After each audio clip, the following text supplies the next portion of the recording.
guys, welcome to another episode of Her Brain Connection Lab. Ali Arena and I are so excited to be here with you because we're going to be sharing all about a new conference coming up, the Neurodiverse Love Conference on February 14th and 15th. It's all online. Everything is there. And Ali and I are two of the speakers. There are going to be 27 amazing speakers all around neurodiverse relationships, communication, sex, the breakdown in communication, and all of the stuff around neurodiverse relationships. And we are super excited to be part of it. Mona is amazing. And if you guys haven't checked out her podcast, Neurodiverse Love, I'll have a link in the show notes below so you can go check that out. Ali, oh my goodness, you're talking about your favorite thing in the whole wide world, communication. Tell us a little bit about what is communication in a neurodiverse relationship? Like what's like the top tip we should know if we're in a neurodiverse relationship and stuff maybe isn't like translating?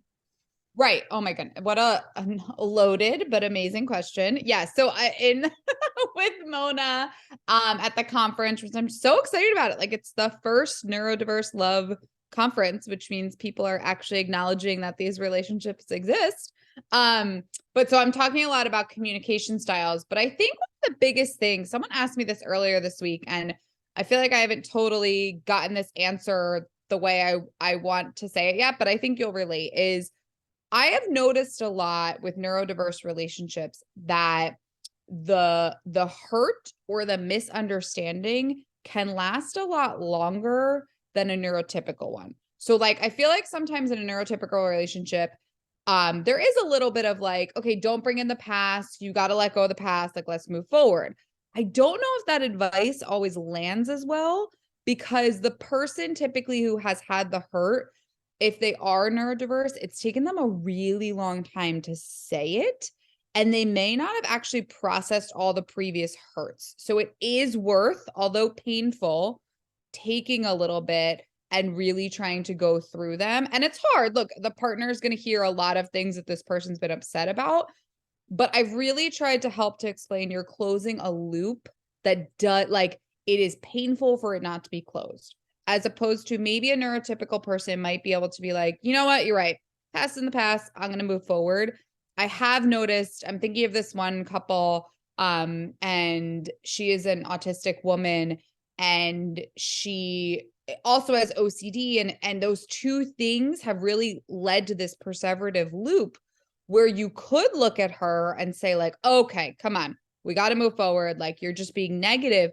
But when I really looked at it, I was like, you can't move forward. Like, all these people are telling you and you can't. And this hurt is so deep and she's refeeling it every time. So we've been really looking at like, okay, this is almost trauma at this point. And I just want to say that her partner did not do anything. There wasn't any like violence or anything like that, but there were these little micro things that have now led to this large reaction. So I think that may be a difference. When a person who doesn't communicate emotions often does, it really is important to stop and listen and check in and try to understand how long this has been happening for. Yeah, Carole Jean, I don't know. How do you feel about, this came to me earlier this week because someone asked, and I was like, that's a big difference I've been seeing lately. And I had to check myself. I had to be like, all right, Ali, don't be a jerk. Like, don't tell someone to move on if they really can't, right? Like, I think sometimes people are stubborn. This feels like a loop that cannot close and needs closure. Oh my gosh. Like, yes, you nailed it in my world. Seriously. Yeah. Because the minute you started saying that, I was like, oh my gosh, I can look back in my past relationships. And like, now I know these different things about myself. So I process it differently. And that's really one of the things. Like, number one, I'm alexithymic. So I could feel all the feelings and they're really huge. But because I have a slower processing time of those feelings, I could feel them all in my body, and then through different trauma and masking responses, I was also suppressing a lot of them. So I didn't know how to handle them. And, I didn't learn until the last couple of years. I actually do have rejection sensitivity. And the degree of rejection sensitivity really is different for me in burnout than it is in thrive. So, also recognizing those elements to conflict in my relationships was really huge because I would take things so personally and would be so deeply wounded. And then I would feel it in my body and it would like hurt, like physically hurt. And I didn't necessarily always have the time or the skills and the tool set to process that. And so it was like anytime those things kept coming up in my relationship and conversations with the person that I loved and cared about, it was like I was just constantly re-injuring and reopening that wound, but I didn't know how to heal it. I didn't know how to look at it and process it. It was just there and it just felt really horrible. And then it contributed to like an escalation because then I would get really defensive and, then I would completely shut myself off and I would get totally cold and like really like, well, fine, I'm just not talking to you. Right. You're hurting me and you're not hearing me. So I'm just going to shut you the heck out. Like, Yeah. Allie, is that like kind of speaking to what you're seeing and some of the things, the conversations you're having? And it's hard because, I can empathize with both. I can empathize with a partner feeling shut out and the partner that got to a point where they need to shut someone out.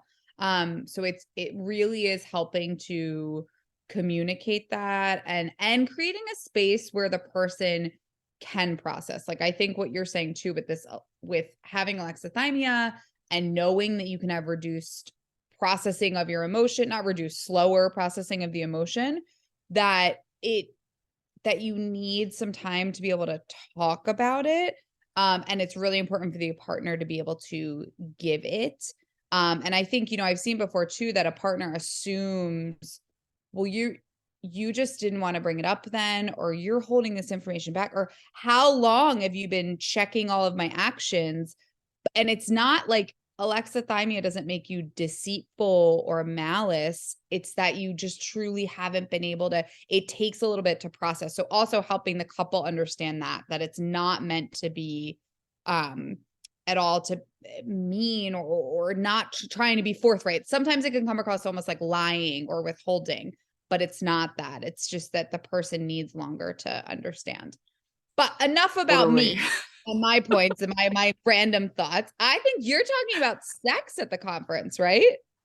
Oh, yeah. I'm talking about sex and burnout. Yeah, I love it. To my two favorite topics, Yeah. all in one. It's like the Um, Oreo cookie of love. I know. What do you want to just give us like one little sex tidbit that you're sharing at the conference? So, burnout affects our energy and it affects our desire for sex, and that can show up in two totally different ways. It can be that, when you're in burnout, it could be just that you're so tired and you just don't have the bandwidth. So, sex is just not even on your radar. That's one side of it. The other side is, for those of us who are also that combined type of ADHD, you also are looking because you're feeling numb in burnout. That numbness is part of one of the warning signs. That's the internal way that you experience burnout. And it can be like you're sensory seeking, you're dopamine seeking for that hit because it makes you feel like you're actually alive because the rest of the day you don't feel that. So you might be more sexual in burnout than you are in your thrive. So there's both sides of this that need to be talked about because often all we hear about is like, oh, I don't even care anything about sex and burnout is the last thing. But there's actually another side to it. Yes, I can really. I mean, I've literally said before, like, I need to have sex right now. And my partner's like, that's not sexy. It just sounds like you're using me, So, but there's this like, and it truly is like a guttural dopamine, not, and so I think again with communication and burnout and sex, being able to communicate that and like maybe even own when you're doing that, right? And then, I'm thinking of myself and then in Thrive, making sure that intimacy is still a part of what I'm doing with my partner. And it's not just dopamine, it's because of love for this person, Yeah. Because we Yeah. have to navigate, both sides and the in between in that, Right. in how we're communicating with our partner. Right. And if you're in burnout and you're feeling that reduced libido, like you just don't have the spoons, there is just like no desire happening, there's still ways to have intimacy because your partner's not necessarily feeling that. And there's a Mhm. lot of the story we tell ourselves about when our partner isn't making a sexual advance at us or isn't positively responding to our sexuality, and it's like that can be really hurtful and it can be misinterpreted in a lot of ways.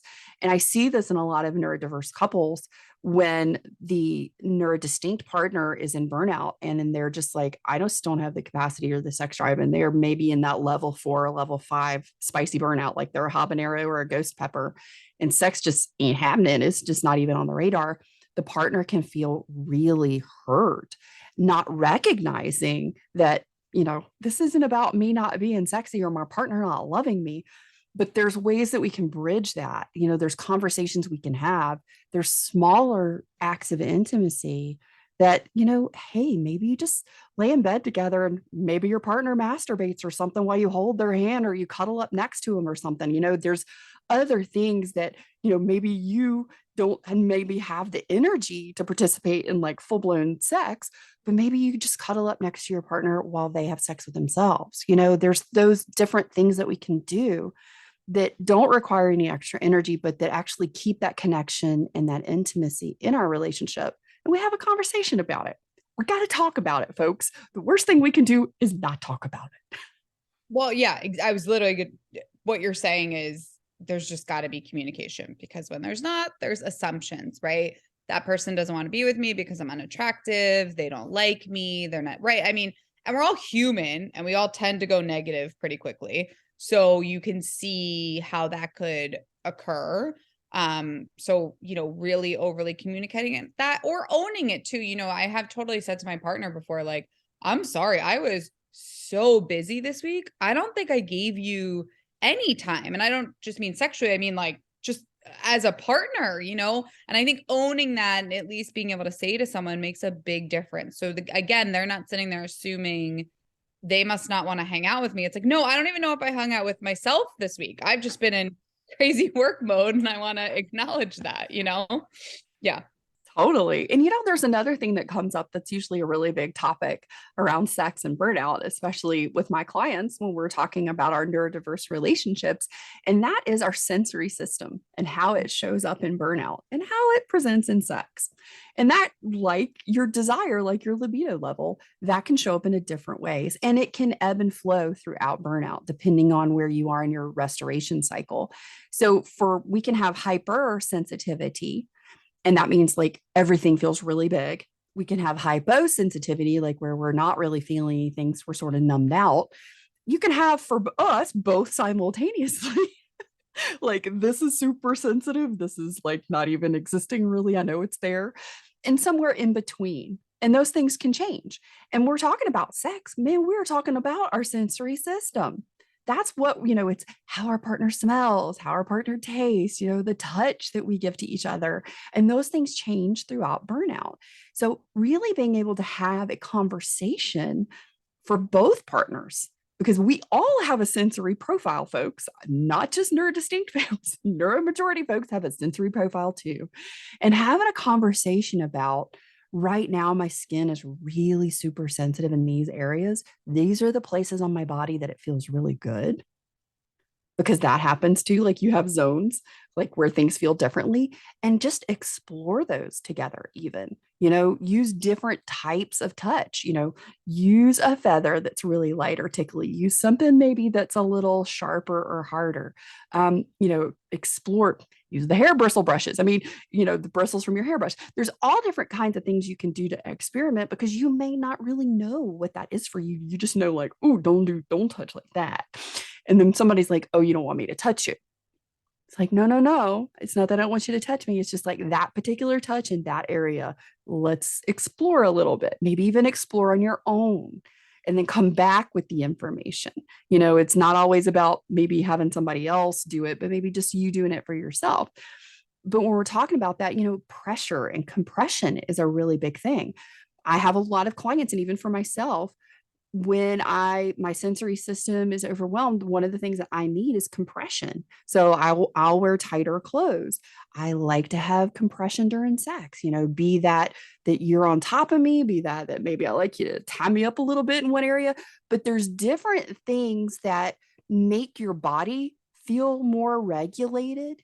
And you have to be able to experiment and have these conversations when you're in burnout, when you're wanting to have sex or continue intimacy with your partner in some way that helps you. Carole Jean, I never really put burnout and sex together. Like I never thought how they're correlated, but even while you were talking, it's true. Like, I think, even me, like if a part of my body is more sensitive or not, if I'm in burnout, one, I'm not putting together, possibly that could be because I am in burnout, but then two, I'm not communicating that nicely. I'm saying like, oh, not there, or that hurts. Or whereas maybe if I'm more in like a thrive, I can be, more accommodating and kind, or what, like my words are just gentler. So it's really interesting. Like I never put that together. And I also, you're right. Everyone does have a sensory system. Even if for the most part, you seem pretty good, right? You're not someone who gets motion sickness. You're pretty even keeled. You still have a system that can get heightened or lowered at times. And it's really worth learning that. Like I know in schools now, they're really starting to talk about interoception and that other sense, that ability to know, like, I'm hungry, I have to go to the bathroom, I'm frustrated, like all that inner compass. All the things I struggle with. Totally. And that we weren't taught, that was not taught to us though. Our senses were like smelling, hearing, seeing, tasting. That was it. It was never this like that you have this inner compass sense that's going to help direct things. And I think it's really cool when you just think about you and your partner, your children, right? Helping them understand that those are all their sensations that they get to learn and know about. And so, yeah, I just think that's a really interesting thing, because if you don't know your baseline of how you feel, you're not going to know burnout, and you're not really going to know thrive. So it's important to keep taking inventory of that. Exactly. And I love this conversation, Allie. And I can't wait for people to join us in the Neurodiverse Love Conference on February 14th and 15th. So, guys, Mona has an amazing bonus. If you sign up and you're registered for the conference before January 31st, you get a workshop and Q&A bonus with Mona, Olga, and Manicia from Neurodiverse Love Podcast. I mean, how exciting is that? I would love to have like a room with those guys. Oh, yeah, they're amazing. So remember, you got 50% off using one of the links below. So there's two of them. There's one for me. There's one for Allie. Pick your poison, whichever one you want to choose. Yeah. Whichever one, we don't care. And get your 50% off the conference. That means it'll be $49 till February the 11th. Do not miss this. There are some like stellar, massively huge speakers that are going to be people there. that we have like, what's it, like career crushes on? I don't even know what to call, like, you know what I mean though? Career people crush, like, that's a good one. God. Yeah. I mean, so seriously, guys, like we have been starstruck, and we're like, I can't believe we're part of this. Can you believe we're part of this? So make sure you go check out the lineup. There are 27 speakers. All of this is going to be available for the full 3 months after the conference. So, you can attend live. We're going to be there live for question and answers during each one of our sessions. And what you just experienced today is just a little sneak peek into what we talk about. And that's a lot about what Her Brain Connection Lab is all about. It's about the neurodiverse communication ecosystem that we developed. It's about her perspective in the relationship, be that a non-binary her, a female assigned at birth her, a they them.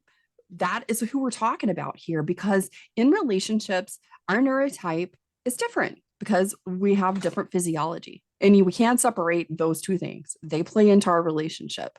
Our experiences from that perspective play into our relationships. And a lot of what we talked about here today is all about communication, the communication styles that we have, and how we communicate in sex. Those are two big areas, like. Yes. But yes, Carole Jean and I are so excited to continue to be sharing Her Brain Connection Lab. Because look, I mean, we are finally in a time where people are talking about neurodiversity and they're talking about women. Who would have thought these two things would come together finally? So I think it's important to continue that conversation and bring it into your relationships, because it's not just that you're a neurodiverse woman, it's that you're in a relationship with someone most likely, and there's different needs and preferences that you have. And hey, you may have a male partner, you may have a female partner, may have a non-binary partner. All of that is a neurodiverse relationship. You know, Yeah. if your two neurotypes are different, regardless of your sexual preference or orientation, there's going to be some differences. And Allie and I are really passionate about helping you communicate more effectively to have the very best thriving, authentically connected relationship that you can. And on that note, we do still have her Brain Connection Lab survey open and available, and we would love it. And we would truly appreciate any information that you would be willing to share with us about your relationship. We'll have a link down in the show notes below. So please, feel free, join in, share your relationship information, because those are the things that we're talking about. And the more data and information that we can collect, and the more things that you guys share with us, we're going to answer those. We're going to show up here in Her Brain Connection Lab podcast, and we're going to address those and those questions that you have. That we're going to talk about the differences and the things that are coming up. Allie, what is something that you'd like people to know before we go? Ooh, I don't even know. I mean, I think just again, like, I'm so excited to sort of be, Carole Jean and I both took sort of like holiday breaks, which were very needed. And now I'm excited to just be back in, the world of talking about relationships again. And I just started, I didn't even tell you this, Carole Jean, this like sexology certification. So I can't wait to share all of those like thoughts. I just think you and I both, we love relationships. We're passionate about just connection and people just finding people that they enjoy being with. I mean, like, that is my favorite thing, to know that people in my life are connected and happy, and that I could help people do that. So that is what you and I are going to continue to be talking about. Absolutely. So guys, be sure you join us. Go get your ticket. Do not miss this incredible conference, the Neurodiverse Love Conference 2023, February 14th and 15th. Be sure you get your 50% discount link below and join us. We look forward to it. And hey, be sure you hit us up on the gram. Let us know, hey, I'm going to be at the conference. We'll keep an eye out for you. Take care, guys. Bye-bye.